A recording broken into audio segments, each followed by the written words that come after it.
Hey humans, how's it going? Susan Ruth here. Thanks for listening to another episode of Hey Human Podcast. This is episode 395, and my guest is Gary M. Bettman. Gary tells the story of his father-in-law, who was a guard during the Nuremberg trials and had a unique interaction with those on trial. Gary tells this wild story and the artifact that comes from that story. It's really interesting. A one-of-a-kind artifact, I should say. Gary's a film and TV producer and executive producer. His hit show, Northbound, is currently on Seeka TV.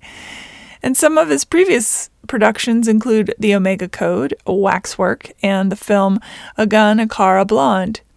He's the COO of marketing advertising company The Miller Group and has spent the last few decades as a Democratic political consultant. Really interesting guy, and I met him through my dear friend John Penny, and Gary was kind enough to say yes when I asked him to be on the show, and in a couple weeks, his father is also going to be on the show. A really fascinating story there, too, with his father. So, all right, check out heyhumanpodcast.com for links and to learn more about my guests and the show. Check out susanruth.com to learn more about me and my other artistic endeavors. Follow Susan Ruthism and Hey Human Podcast on social media. And find my music on Spotify, Apple Music, Amazon Music, wherever you get your music. Rate, review, and subscribe to Hey Human Podcast on iTunes or wherever you get your podcasts, including iHeart. It's back up on iHeart. And thank you for listening. Be well, be kind, be love, and go see the movie Zone of Interest. Don't get paid to say that, but holy moly, just saw it, and it is an incredible film. Breathtaking, actually. Sat there stunned at the end of it. Really, definitely a theater movie. So go see it if you haven't already. All right, let's get into this. Here we go. Gary Bettman, welcome to Hey Human. Well, thank you. Glad to be here. It's nice to see you. It's always good to see you again, too. We were introduced by our mutual friend, John. So thank you, John. John's great and a good friend indeed for both of us. Yeah. Y'all are neighbors, aren't you? We are almost, I would say, less than a minute walking distance. That's nice. A few homes away. John and Kathy are terrific people. They really are. They're lovely. Let's get into today. We're going to cover a couple different things. You have an extraordinary story about your father-in-law. And after we're done talking about that, we're going to talk about you because your life is also fascinating and has an arc that I'm absolutely want to hear about. So let's start with your father-in-law, a little backstory, and then getting into what we're here to talk about. My father-in-law, his name was Danny Miller, and he was living with his daughter, and he lived in Cleveland at the time, and we made an initial visit in the early 90s to meet the family. After all the meals and conversation, he heard that I was very interested in history, political history, military history overall, and he goes to a drawer and pulls out this book, and he said, I think this would be of interest to you. And Renee was there, my wife, not my wife then, my girlfriend at the time, and she didn't even remember this was in the house. And what this book is just fascinating. So the book was in a brown bag, paper bag, and inside, so a little backstory for my father-in-law, who's been deceased for a number of years, but right out of high school, as an 18-year-old, this was World War II, 1944, and he gets drafted. He goes right in after high school, does his basic training, and goes overseas. He went to the European theater, and he was very, very, how many more verys, quiet about the campaigns that he saw. I don't know if he caught the tail end of the Battle of the Bulge or more in early 45. He wouldn't talk about much of anything, really, truly. But afterwards, the war ends, May, and he still has his tour of duty to fulfill.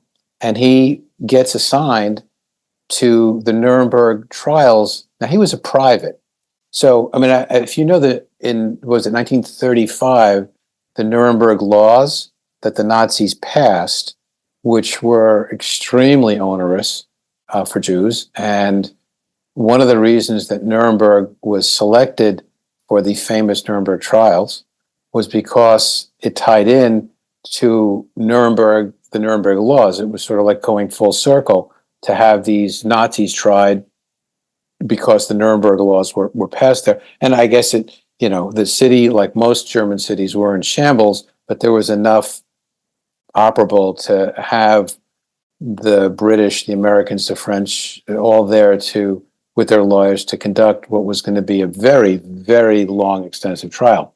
So my father-in-law ends up being assigned, and here's where we get deeper into the story.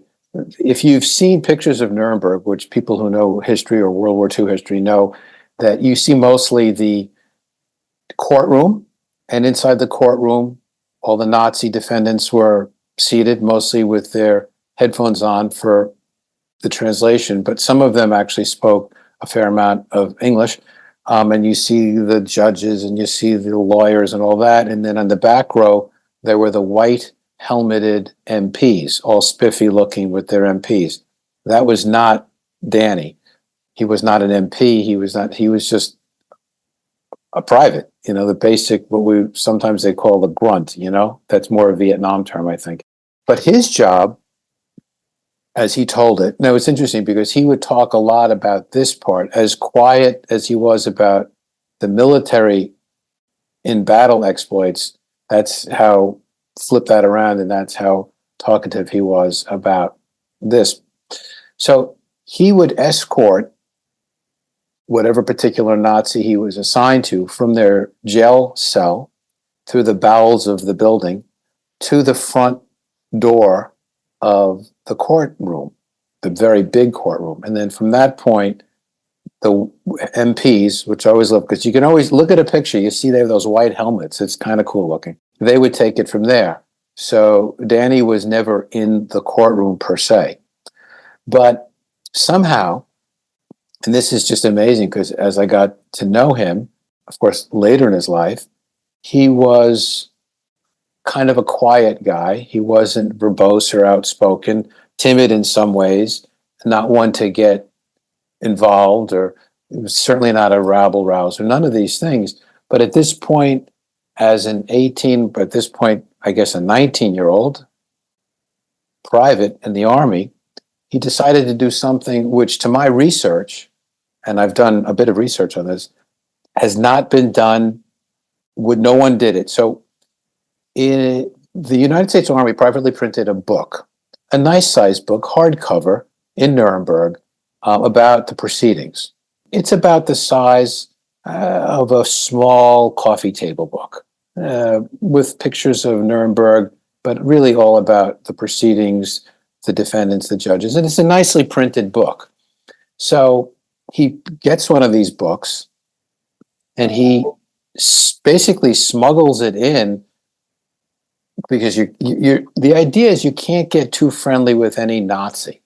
They didn't want you to, because there was always the concern, if you know what ended up with Hermann Göring at the end, that's a well-documented story, that someone, the day before his execution, some American soldier smuggled in a cyanide or a capsule so Hermann Göring could die in his pajamas, in his sleep, at his own time, and not with a noose around his neck.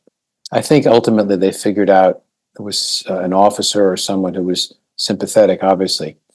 But they didn't want any American soldier to get too friendly with any of the Nazis. So as Danny tells the story, the soldiers who were escorting the Nazi from the jail cell to the courtroom door, they would be rotated. And so you would, like for a week, you would have Hermann Göring, and then you would go to Speer, and then you would go to Dönitz, and then you would go, so that you didn't bond that deeply. So what I'm saying with this book, he decides, and this is just, I don't know where this comes from, he decides to smuggle in this book, because you can't just walk in with a book if you're a GI. You have to hide it under your uniform, your coat, whatever. And he wants to get the autographs of every single Nazi defendant. Now, mind you, Danny is Jewish and comes from a moderately religious Jewish household. I believe from what he said that he started with Hermann Goring because he was figuratively and literally the big man in the room. So if Hermann signs, then he figures everyone else can sign, will sign. And as you see, and Herman signed, obviously, that's why one reason we're talking. And Herman signed in a very John Hancock sort of a way, with a flourish, and it's big and top of the page, you know. And then in the subsequent weeks and weeks, Danny went to each Nazi. Most of them signed on the page below Goring. A couple or a few more signed on an adjacent page, but his goal was to get every single Nazi. And I'm pretty sure that was it Speer who spoke English, and he said that he told them that he was Jewish and they just wanted to sign the book. Why did they want to sign it? Who knows? I mean, did most of them think death was imminent or whatever, and they were just, this was something to immortalize them by signing this book? Who can say? Probably that. Yeah, I don't know. But eventually they did it. Danny, and he not only did he get that very nice book, but there was also pamphlets that the trial, the proceedings had, and he kept, and it's in remarkably, almost perfect condition, this pamphlet from 1945. So they knew he was Jewish, Yes. and they still did it. That's pretty interesting. Absolutely. They all did it, and he comes home from the war and goes on with his life, whatever. And who knows how the battle part of the war scarred him. If guys don't talk, you never know. You never know. And that was it. And then we segue from the mid 40s to the early 90s, and this book in a brown paper bag comes out, and it's like, oh my God, this is amazing. And at one point when he was showing it to me, he started to actually touch. And I go, no, Danny, don't touch the ink, because you don't want it, just for preservation's sake. But the signatures hadn't faded because they hadn't been in the sunlight and they hadn't seen anything. They were in a bag for decades. So, that started some research from my end to see if anything like that existed and what it might be worth. And I called around a bunch of people. As I'm a book collector, books are my passion, so I know some of these antiquarian book dealers coast to coast. I called them, guys who deal in military collections, and through another friend of mine who connected me with. So I made a bunch of calls to see how unique this really was. And there were a couple of other guys who got Goring's autograph. So you can still find that around. And a few of the other higher profile Nazis, Dönitz, like I mentioned, Speer, but there was no anywhere the case where this privately printed book by the United States military had all the autographs. It seems like a truly one of a kind. Now, I won't get into numbers, but assessing value was challenging because, like Sotheby's, Christie's, they don't handle anything that has anything to do with Nazis. So they were not even interested in seeing it, talking about it. The minute I said what it was, they say, thank you, goodbye. But there were a couple of private dealers back east, one in particular, a Jewish guy in Connecticut, who was enthralled with it. He goes, oh my God, this is amazing. I've never heard of this book, anything like this book before. And so I talked to him, but I mean, the book right now sits in a bank safe deposit box. down in Culver City. So it couldn't be more secure if we tried. And it's not my father. So when Renee's dad, and we're not selling, there are other siblings. So there was a discussion about possibly putting on maybe like a permanent loan to the Simon Wiesenthal Center, to the Holocaust Museum in Washington, D.C., which is an amazing museum. I urge everyone, if they're in D.C., to go there. There's even another museum, smaller, in L.A. called the Museum of the Holocaust near the Grove. Do you know that one? Mm-hmm. Yeah. So that, there are people who probably, museums, who would probably be interested in this as a display item, as a discussion coming from a Jewish GI. But right now, these are all discussions because it's, siblings have to agree on what to do, and you know how that can go. Is it priceless? No, it's not. I mean, it's just, it has value, but I think what I would prefer is that in Danny's name, it goes on display at one of those museums I mentioned, because that's a tribute to Danny Miller. And to me, that has more oomph and the uniqueness of it, with a little backstory, but it's not priceless, no. And you have to also wonder if someone like this collector in Connecticut who was willing to purchase it, who wants this? Who's going to spend X thousands of dollars and want this in their home?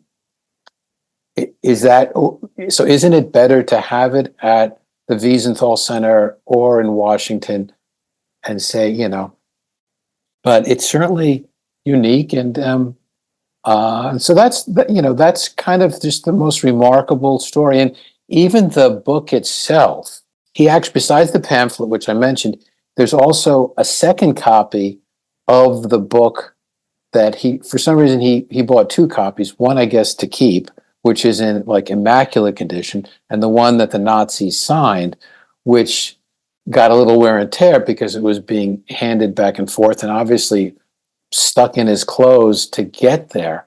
But the book itself is a nice treat also, just about the proceedings.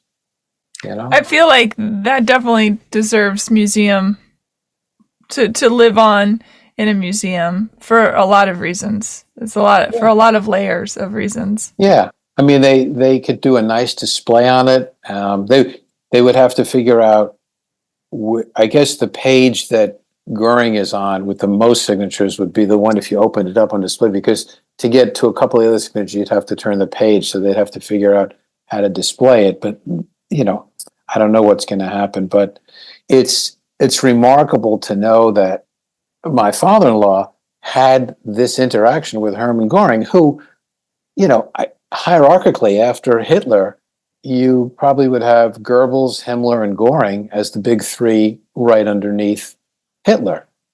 So, I mean, it's like, this is my relatively timid, but not that timid at the time, father-in-law talking to Hermann Goering, who, everyone who knows history, and Goering, not only World War II history, but I'm also a student of World War I history, and Goering was an accomplished fighter pilot and flew with Baron von Richthofen, the Red Baron.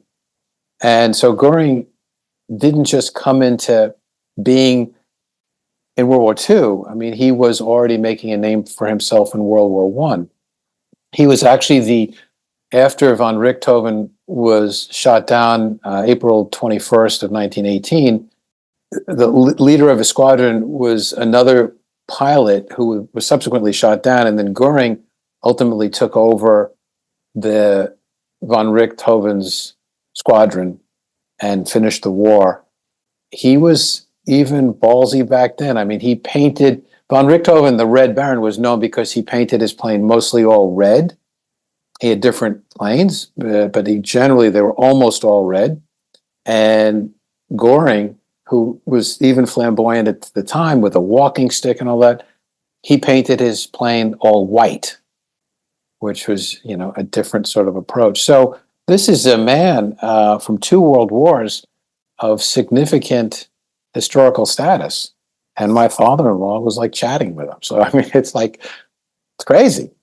It's amazing. So I'm just so curious to think about what their take, these Nazis' take on this young Jewish private roaming the halls trying to get signatures like a school book, like annual. exactly. I mean, it had that feel to it, like, Have a nice summer, see you in hell kind of right. thing. Yeah. Yeah, what we did when we were kids, getting the autographs. And they were just autographs. I mean, one person asked me, did anyone write a salutation or anything? No. It wasn't that. It was just sign your name and thank you very much. Fascinating. Yeah. So, and like I said, I printed out this list. There's Keitel was in there, von Ribbentrop.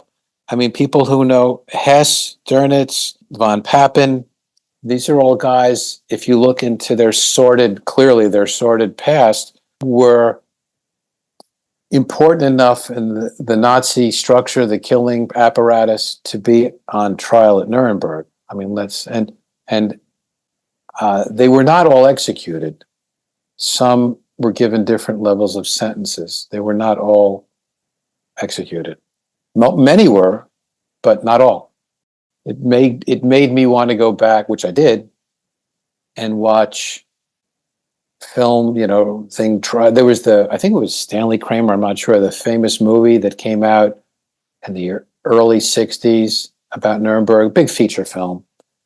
But I went just more for the historical record, on YouTube and stuff, and just looked at the proceedings, and they went on for a very long time. So that's the story about the Nuremberg book, and that's so much. It's a wild ride, that one. Yeah, no, it really is. And the rare occasion I take it out of the bank security box and show it to people, everyone is like, living history, not unlike when we first met at Russ's house, where we looking at some of his artifacts, which are amazing. I mean, that's beyond what he has is a collection for the ages.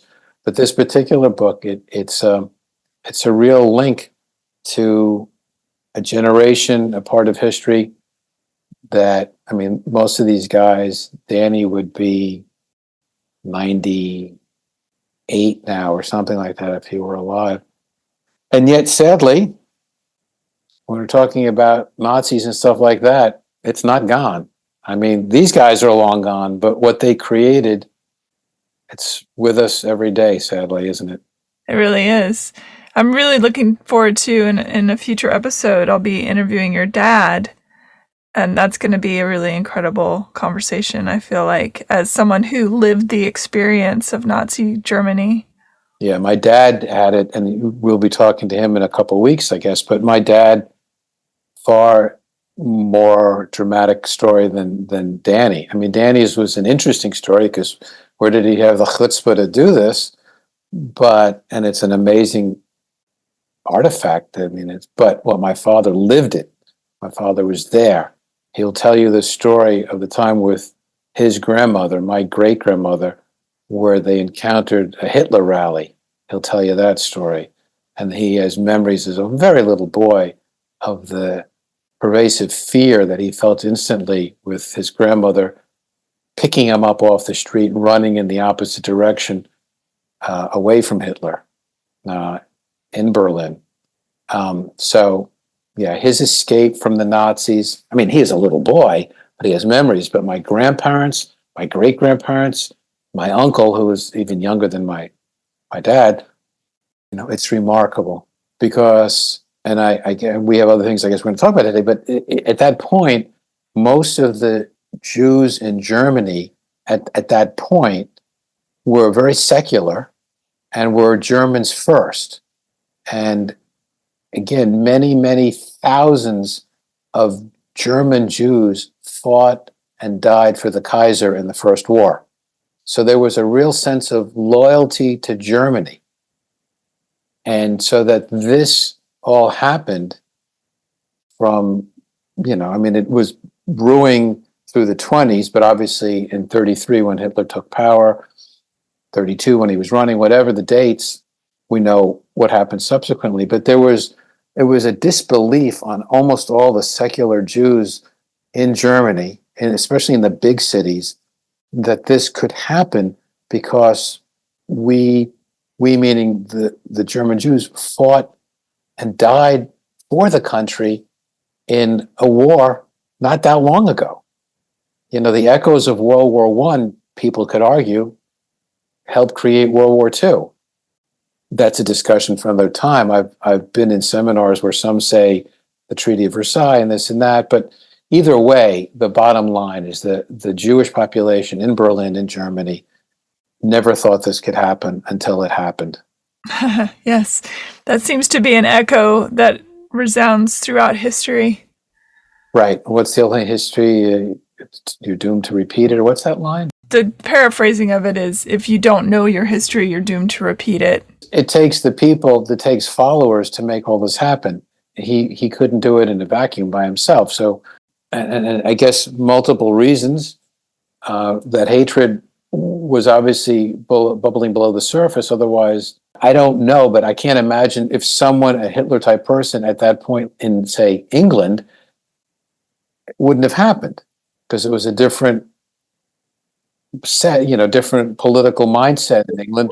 The economics of the country, I mean, if you take people who are disenfranchised, impoverished, hungry, upset, they don't know who to blame for that. And then you have a charismatic figure telling them you can blame these people and take the onus off yourself, or even the onus off of me, blame all those people. Right. Then they got everyone on board, right? Then you get everybody to blow the horn and the whistle and say, yes, if I can blame all of them and make myself feel better for how shitty I feel, then let's do that. Yep, the blame game works. We know, but the confluence of events with the depression hitting worldwide in late 29 added to it, and like I said a minute ago, you can't escape the defeat that Germany went through. They tried to not even package it as a defeat.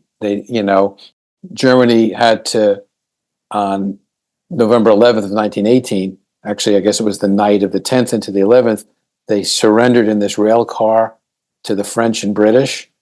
And that rail car that basically humiliated the Germans in 1918, that same rail car Hitler found and had the French sign their defeat in that same rail car with, so Hitler, you didn't forget what happened in the First War, or the Great War, as it was called at that time, because there was no Second War yet. But yeah, I think all the confluence of these events, the depression, but Chamberlain didn't take him seriously. I think no, that was a big mistake. A big mistake. And so it was just I hate to use the word perfect storm, but it in some ways it was. What can we say? And we could talk about that for forever. But there's no doubt that if you look back at the last century, Hitler would have to be one of the most dominant, preeminent figures of that whole century. I would guess, right? I mean, you could make a short list of other people, but he'd be up there. Rwanda. I mean, and watch that fantastic movie starring Don Cheadle. Killing Field's very good movie, but based on a true story. And the guy, Hang Nor, who was playing Dith Pran, ends up, he went through it himself. He wrote a book that I read many years ago, and it had such a sad ending in real life because he moves to LA. I mean, he did this movie with Sam Waterston and John Malkovich and a bunch of others. A really good movie. He was murdered over a wristwatch many years ago. And so he survives the killing fields. He portrays Dith Pran. He gets these accolades. He has this all new life. And then he's murdered over a watch or something. A real tragedy. But sure, genocide, it's far from new. And each time it comes up, what do people do? Do they turn away? Do they try to help a little bit? What did we do? What did the West do in Cambodia at that time? Right. Exactly. Many, many years ago, I read this comprehensive biography on Hitler.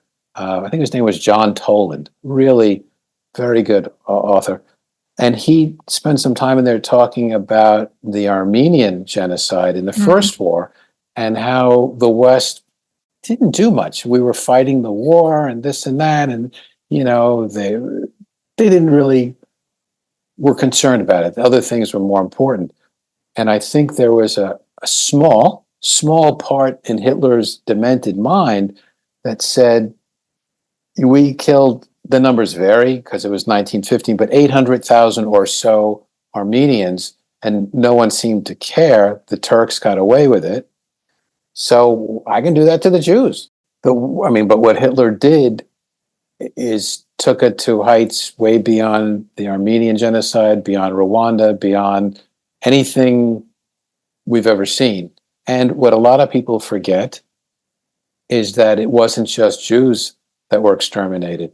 I know that out there, the ethos is that it was a Jewish Holocaust. Yes, it clearly was 6 million. But there were roughly another 5 million, whether you were homosexual, whether you were had Catholics, intellectuals, disabilities, dissidents, writers, actors, artists. Right. So that's another roughly 5 million more. These are numbers that are just staggering when you think about it, right?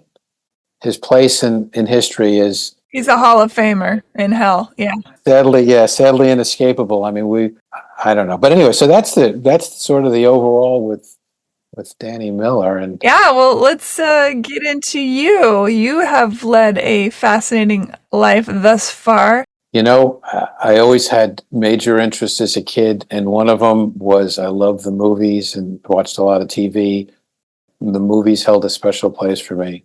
Always did. Grew up with my family, being from New York. We went to Broadway shows, all the classic shows of the 60s and 70s that, were legendary. And there was just something so magical about the entertainment business, about theater, of course, but especially movies.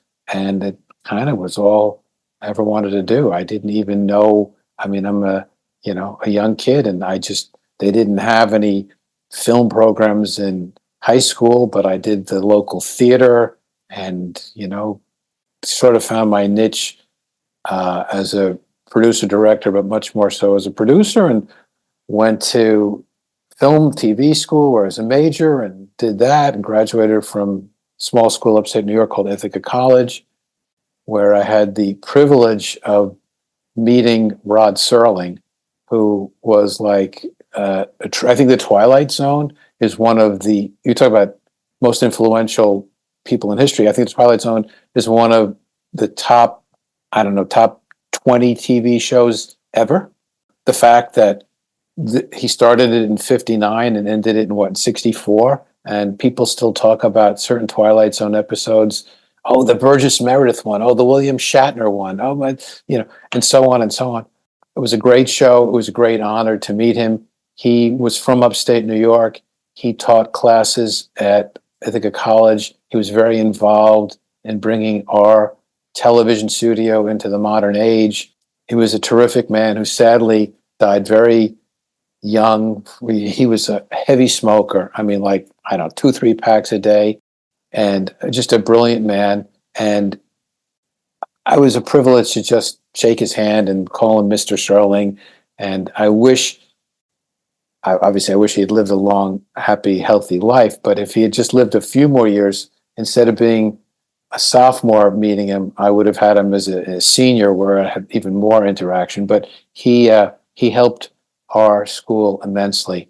The business to me was like sort of all I wanted to do, and I did a lot of stuff at Ithaca, films and all that. But it was really, get into the business as soon as I graduated. Concurrently, I always had a political involvement because I came from a somewhat political family. President Kennedy was revered in my family, and I know a lot of people from my grandparents' generation felt that same way about FDR.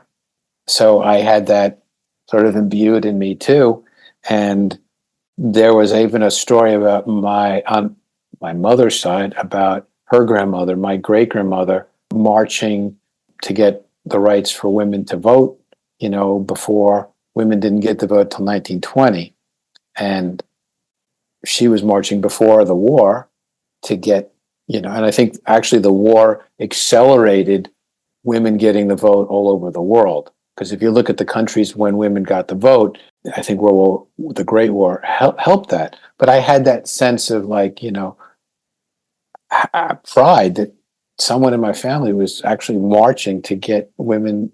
And isn't it incomprehensible that women couldn't vote till 1920? Think about that. That's nuts. They couldn't have their own credit cards in the 80s. That's beyond nuts. I mean, it's like there's a really good movie with Carey Mulligan, who could do no wrong, called Suffragette. And I don't know if you've seen it. I haven't, but I love her. Oh, she's fantastic. Meryl Streep has a small, basically an extended cameo in it, but it really talks, because the suffragette movement, which I learned a lot about because of my great-grandmother, but just the importance of it wasn't just in America by any stretch. The suffragette movement was in Europe and England. I mean, it was all over. My great-grandmother was a suffragette. See? So that I'm sure you're incredibly proud of that. It's pretty badass. She was a badass. And was she out there with a placard marching? See, that's great. Oh, yes. Very politically inclined, very married to an officer in the military. So they would host big parties and she would flap her gums. She was not afraid of confrontation or speaking her mind. She wrote news articles. She was badass. That's great, right? Yeah. Did you have a chance to meet her? And No. She passed long before I ever was a twinkle in the eye, as they say. Well, but you have those photos. I have photographs of her in my apartment because, as I do, of all the really strong women, independent women in my family. On my mother's side, on my father's side, only a few people survived World War II. So I need to interview you so you can tell your father's story. I've interviewed Dad a couple times for the show, and my mom. They are great interviews, and I say this on a lot of different episodes. If you have the opportunity to interview your parents, your grandparents, your great uncles, whatever it is, your neighbors who are above a certain age, please do it. They hold in their hands and in their minds and in their stories stuff that we're going to lose if it's not recorded. So to that point, Susan, I 100% agree with you. And what I did at Ithaca, besides being a film TV major, is that I ended up being a history minor, and part of the prerequisite, so this is 1976, I did an exhaustive family history paper interview because my grandparents were still alive, and I had a chance to sit down and talk with them on both sides. And I got it all on paper, and even went back just about a decade ago. I had the paper and sat again with my mom and dad. Of course, my grandparents are long gone at this point, but I wanted to make sure I didn't miss anything. But sitting, especially with my grandmother, the one who escaped from the Nazis, and what that was all like, and some of that we'll talk more in a couple of weeks with my father. But I mean, this was, a woman who at any point could have been killed with two young children and parents and all this thing. And it needed to be put on paper. And so I did that, and talking with my mother's father, who I loved beyond words. I can even get choked up how much I still miss my grandfather. Talking about his family from the 1880s, and the pogroms. And the great-grandmother I talked to you about a minute ago, the suffragette, the women must get their vote, she was born in some shtetl, which were kind of figured out somewhere, Poland, Russia, as those borders changed a lot. She had stories of survival too through the pogroms that were lost. I mean, we know a little bit about the pogroms and what the Cossacks did and all that, but that's really lost to history, don't you think? I mean, that era. Absolutely. She had told a story, and I know we're got to get back on track, but she was a little girl when the Cossacks would come in and the marauders would come in, and there in their home behind a bureau was a little crawl space. And the children, when these marauders would come in, the children would be hidden in the crawl space, and the bureau would be closed so you couldn't tell, so that if they were going to rape and pillage and beat up, it was just the adults that took the brunt of it, and the children. So imagine you're 5, 6, 7 years old in a crawl space in the dark, listening to your mother, your father, your aunt, your uncle being beaten up because they were Jewish. And then, of course, they would leave and they'd come out of the crawl space and they'd, deal with what happened. But the psychological damage that does to a little girl, little child, whatever, knowing that, and their escape ultimately to get to freedom when they left. And the irony is that they left the Polish-Russian area, and at that point in the 1880s, they went to Germany for freedom for a small amount of time before, of course, eventually coming to America. And I have my great-grandfather's citizenship papers framed under museum glass in my office from 1898. And, that was always something kind of special, that he became an American citizen in 1898.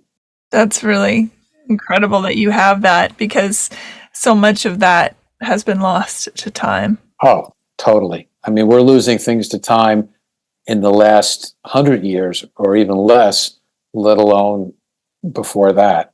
You say pogroms to people and they go, "What program?" No, not program, pogroms. They're like, okay. But anyway, so politics was always something that was interesting to me. Obviously I'm a progressive, and I remember before I could even vote, I was in high school and I worked for George McGovern, and we got a chance to heckle Richard Nixon at a rally. It's like students from McGovern, and that was sort of my first foray a little bit into politics, and it was fun. And it was about Vietnam and civil rights and women's rights, and Earth Day was only 2 years before that, and there were things that were important, and so I got involved. And obviously the McGovern thing, we kind of knew the handwriting was on the wall, but it was still energetic and it was fun. And I would, after high school classes, I would run down to the headquarters and do volunteer work, and it was fun. But the business was my front burner thing for sure. And so I get out of school, I end up in New York working in the news business for local New York news. Then I got a chance to direct cable network news at a place called Satellite News Channel, and it was great fun. And it was an international cable news, 24 hours, even before Turner was truly 24 hours. It was a little ahead of its time. It lasted a year and a half, and then Turner shut it down. He bought us out, shut it down. It was owned by Group W and ABC. But news was interesting, and it was live, and I really got to direct news in multiple cameras and remotes, and which was going to serve me later in life with a project I ended up doing just a few years ago. But I really wanted to make movies. I mean, that was really the dream. And somehow news thrived and was at its most exciting when it was built around tragedy and horror, plane crashes, fires, earthquakes, tornadoes, murders, whatever. If it bleeds, it leads. Right. And that's been the mantra for ever and ever. And I didn't necessarily want to do that. I wanted to make movies. So it was in a way a good thing that Turner shut down the satellite news channel, bought them out, put like 430 people out of work overnight.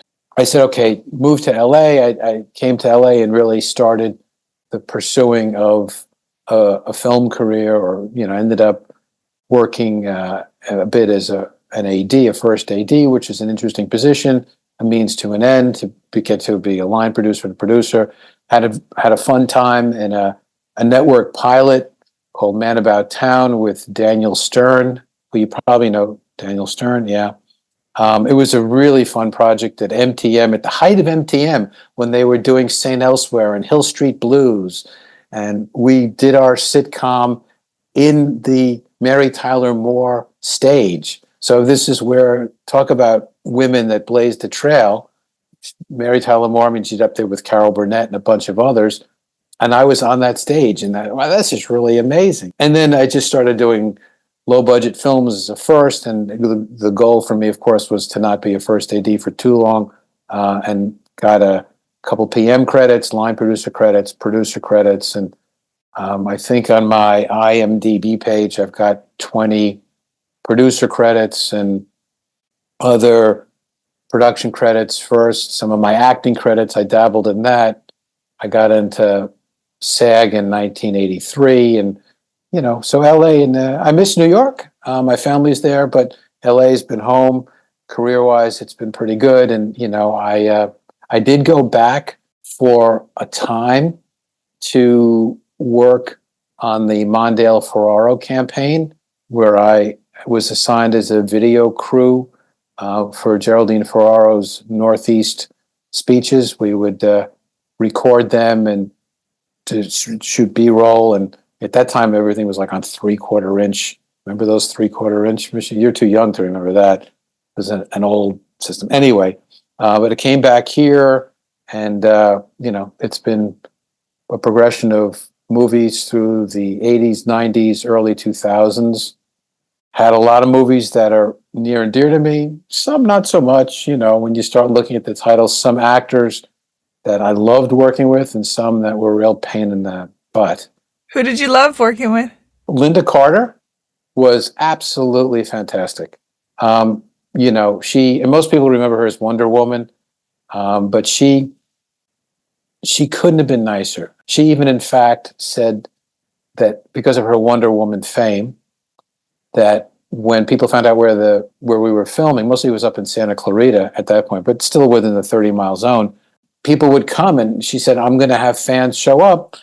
And she said, here's what I'd like to do. On my time, meaning our lunchtime, not on the film's time, but during her lunch break, she said, let's set up some chairs in a little area where they can sit. I'll take pictures with them. I'll sign autographs and all that. Then I'll ask them to leave, but I won't take away from production's time. Just, and I mean, and Linda was just great. She was great with the crew. Also on that film, Dee Wallace, the mother from E.T. Oh, I met her at John's house. Right. And so I reconnected with her at John's party too. And yeah. Dee looks at me, and I look at her, and I'm going over, and she says, we worked together 30 years ago. And she gave me a hug, and we talked about the film. And Dee's just on the actor side, a lot of good guys. Probably the two I'll mention there is Jason Alexander, who, a real mensch. What a guy. I would work with him in a heartbeat on anything. The nicest guy. I mean, it's like just, So we did our film between season 2 and season 3 of Seinfeld. So Seinfeld was already on, but it hadn't become the explosive hit that I think it became certainly once season 3. And the other actor, which I did 2 films with in the early 2000s, was Michael York. If you look at his credits, they're amazing. I mean, he was in Cabaret, The Three Musketeers, was it Logan's Run? I have to check. Michael worked all the time. He was a kind of a refined British actor, very into Shakespeare. And the 2 movies I do with him, we filmed mostly in Europe.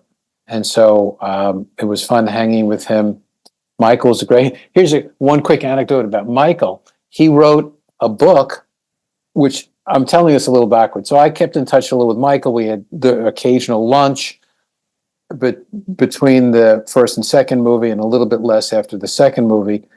And then he calls me, and I thought it was just to check in. He said, I'm having a book signing at Book Soup, Book Soup on. Yeah, I love Book Soup. Great store. Yeah. Great. I hope it stays around. I love that store.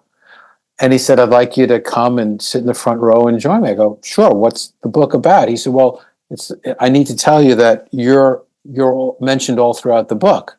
I go, well, Michael, what? He says, well, I chronicled the filming and the making of this film called The Omega Code, which I was a producer on, and he was the star. And I'm thinking, okay, I hope you portrayed me in a good light and all that, and not some. He goes, no, I tried to tell it as it happened.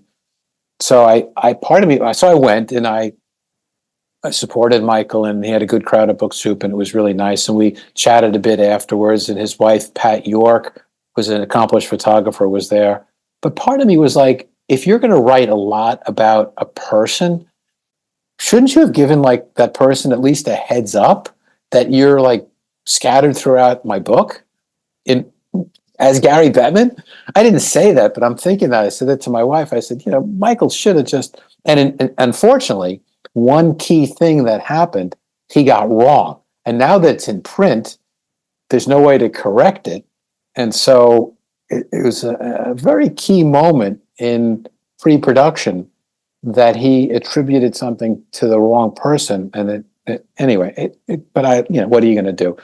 Poor Michael, though. I when he got his star on the Walk of Fame, I went down there, got him a bottle of champagne. But I've lost touch with him because he has some terrible illness that he survived. And if you look, research, Google, whatever, Michael York, the poor guy went through hell and became partly unrecognizable with this rare illness. And he wrote another book about it. And it's a real tragedy. I mean, he's alive and he's okay. It's a real sad ending. So those were two women, two men, two that and there's a lot of nice people in the business. There's a lot of pain in the asses too, right? Sure. Just like in any profession. You know that, right? Sure. Yeah. So anyway, and so I made a lot of movies and had a lot of fun. Shot in Italy, and I did a couple films in Israel. Did a wonderful film, and the entire film, start to finish, in Puerto Rico. One of my favorites, called Undercurrent, with a guy named Lorenzo Lamas. Sure. Who made a big splash on some primetime shows. Then he had a syndicated show called Renegade in the 90s. And Lorenzo Lamas was the son of Fernando Lamas, who was a big, they used to call it, now you can't say it, but they're like a Latin lover type from my parents' generation. So he was born into the business. And I think he was on some show like Falcon Crest or one of those shows, but he also, after he did the film with me called Undercurrent, I know he had some difficulty with drugs and things that I think he's bound. But at the time, that was one of my favorites of the 20. And I think there was a film, there was a film called A Gun, a Car, a Blonde. That was another one of, if I had to pick like 4 or 5 of my favorite, that would be up there with Billy Bob Thornton, who we did this right after the time he had done Sling Blade. Remember Sling Blade? Sure do. Put him on the map. And in fact, Billy invited Renee and I to a private screening of Sling Blade at the Raleigh Studios, kind of across from Paramount. He's a really interesting human being. I mean, he's an exceptional writer and actor, deep thinker. He's talks about when his brother passed away, how that affects him still to this day, obviously. Why wouldn't it? And that is a person I think has many pools of depth. Well, Billy, and he talked to me a lot about this, came from kind of poverty in Arkansas. And he grew up, I think the story was when he was a little boy, he didn't even have plumbing yet. I mean, he was still using an outhouse. So he came from what they used to call hard scrabble life. Remember that term? Like, what does that even mean? But Billy was great for the project. It was a small movie, proud of it. He got us John Ritter, who he was friends with. So John was in it. Rest his soul. Yeah. Billy was very gregarious and hang out with the crew, and John was very reserved. John would come, go to his trailer, never forgot a line, always showed up on time, but he wasn't a hangout sort of a guy. He kind of was, but it was great because we needed some names. The lead was an actor named Jim Metzler, who was wonderful, but he was in One False Move many years ago. He had a small part in LA Confidential, and he's worked a bit, but it was a really interesting story.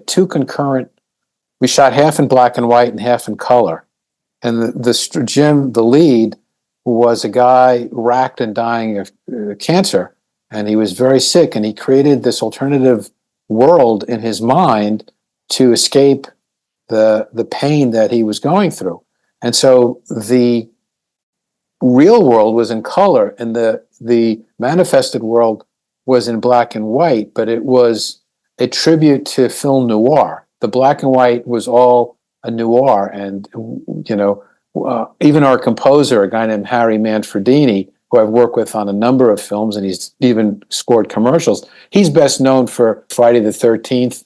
I mean, Harry does, that whole, but he created a jazz score, a noir type jazz score, and a title song just wonderful. And it tells a good story. And, I'd done a lot of action films and a couple of romantic comedies, and this kind of movie that was telling parallel story was a lot of fun for me as a producer. How did you get involved in working for political campaigns then? I know that you came up as a kid doing stuff, but yeah, that seems like a heavy load of doing the film production. And unbelievable. And there were times, I volunteered. Like I said, I worked on the Mondale Ferraro. By the time 88 came around in Dukakis, we knew we had an uphill battle then, but I was able to, the last month and a half, 2 months, if I wasn't working, I could donate my time, because at that point it was volunteer work. But I really got much more involved in Clinton 92 and 96. And fortunately, I was able to coordinate my workload and my volunteer work. In 2000, I was in Italy for the Gore Lieberman, and I didn't come back from filming in Italy, which is, what a wonderful place to film movies. And I did too there. And the Italians are awesome. I got to know Rome as well as LA or New York. I loved Rome, just fantastic. But I missed virtually the whole campaign. I came back, I was 10 or 11 days before that much contested election. And so sadly, short of a bumper sticker on my car and a little bit, I wasn't able to contribute what I wanted to do for the Gore campaign. Of course, we know what happened there, and you could easily say how that was stolen by the Supreme Court by one vote, set the stage for what's happened in the subsequent 20 plus years. But there got to a point where I was getting a little older, and I loved the volunteer work, and it was really good. But I said, you're older now. It's time to get paid for your work. And so I had an opportunity to run as a paid person on a limited basis, but run the John Kerry presidential headquarters in Santa Monica, which was a big consortium of clubs. And it was a real pivot point for me, because I believe John Kerry was a good man. He was a hero. He had shrapnel in his body, Purple Heart, Silver Star, whatever. He was on those boats, and the other side swift boated him by a guy who didn't serve his country, dodged the military, lost by 500,000 votes before that, because Al Gore got 500,000 votes. So John Kerry seemed like the right man, but that didn't work out. But for me, it was my entree into deeper into politics, but it came at a pivot point because I was offered right at that time two films, one of Vlad the Impaler film to be shot in Romania, and another action picture similar to one of my other favorite movies called Death Ring. Death Ring probably would be one of my top three favorite films that I produced, just for the enjoyment in it. I'm not saying it's like a classic cinema. It was just a hell of a good ride. So I turned those two films down because I didn't want to lose the opportunity to work with the Democrats and with Kerry. So the idea at that point of spending 2.5 months in Romania doing a Vlad, it didn't. So maybe it would have been different if someone said, "Hey, you're going to Paris or you're going to London or back to." Although Romania is beautiful. I've been to Romania. It's gorgeous. Well, this was '04 Romania. Maybe it wasn't quite. Were they still earlier in the throes of communism? Maybe because my research showed that they were still, at least equipment-wise and crew-wise, still very much a third world country. That was that, and so I worked. I ran the both Obama headquarters, which was an amazing thrill. We had an enormously successful one on 9th and Wilshire, and even more successful one for Obama 12 on the Promenade. That was such an incredible time. Unbelievable. And I mean, it feels longer ago than it actually was. But it was great. I even won Democrat of the Year award for the city of LA for my work on Obama '08. We had a visit from Valerie Jarrett, President Obama's right-hand advisor, who came to the Obama 12 headquarters. She was wonderful, and she's still working with the Obamas. That was very exciting.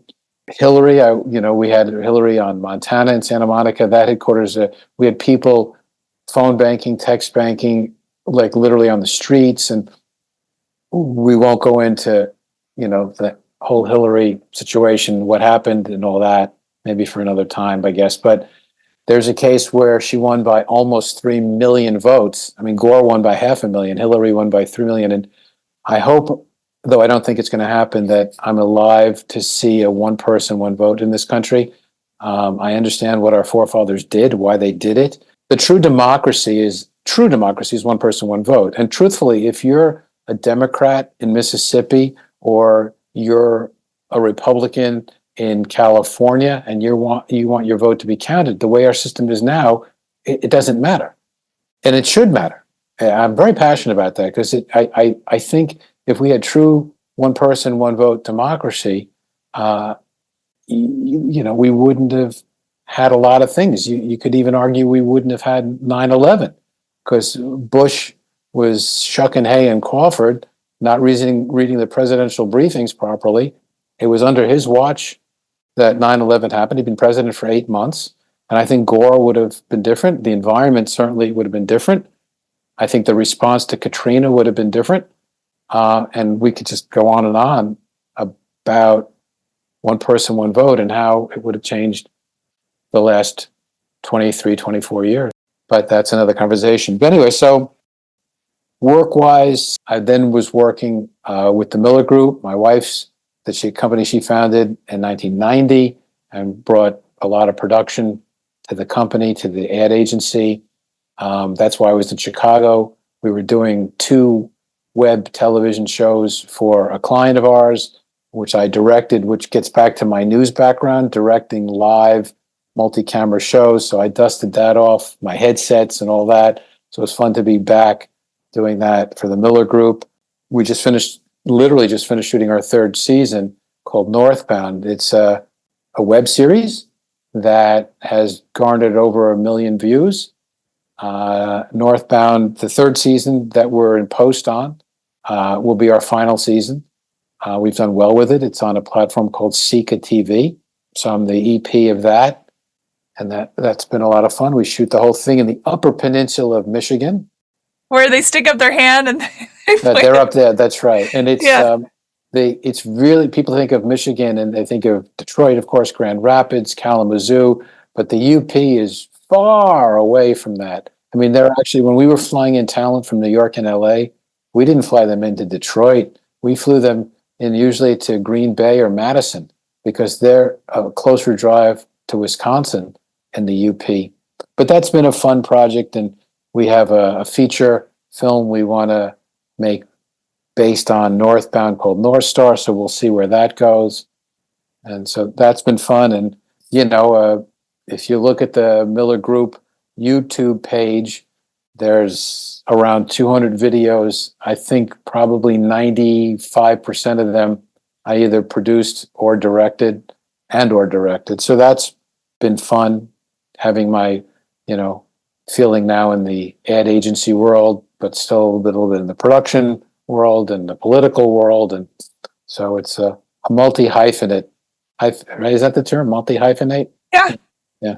So that's sort of my story. It's a great story. And hopefully, fingers crossed, you keep dipping your toes in the political realm and as we move forward. Well, that's the idea. I mean, we're, as we talked a little bit, I am in deep discussion to do some of the same things I did for Hillary, both Obamas, John Kerry for President Biden. So hopefully we'll see what happens. How can people find you if they want, other than the Miller Group, obviously, is a place to poke around, but it's millergroup.com is the agency's website. We do great work. I'm proud of the output. It's a full service ad agency, marketing, production. I mean, you name it, we can do it. LinkedIn, obviously everyone uses LinkedIn. Maybe some people overuse it. I don't know, but that's the resource. Are you on Instagram or anything? I'm not. I've kept off a lot of so I'm not a Facebook guy either, even though a lot of my high school chums, like, hey, we got reunions coming up. You should go on Facebook. I go, I don't know. I find you're not missing anything. Trust me. Well, I trust you. And what other people would say, but it's okay. I know what's going on with my high school classmates as much as I really need to know. But you know what it becomes, Susan? Like a bandwidth thing. Every day, there's so much to do, so many people to connect with, speak to, whether it's Miller Group, production, politics, even down to, I've been asked again last night, Kathy was one of them, please rejoin our homeowners association board. I was, I like Kathy so much, but I just can't, I don't have that to be back on the homeowners board, which I served there for a number of years, but it's like, so that's a whole other animal, the HOA. Have you experienced those? No, but I have friends who have, and it's beyond the yeah. I mean, you want to get into a nitpicky world about landscape and light bulbs and color of paint for it's just another world. And I lived that, like I said, for a number of years, and finally I said, I've got other things.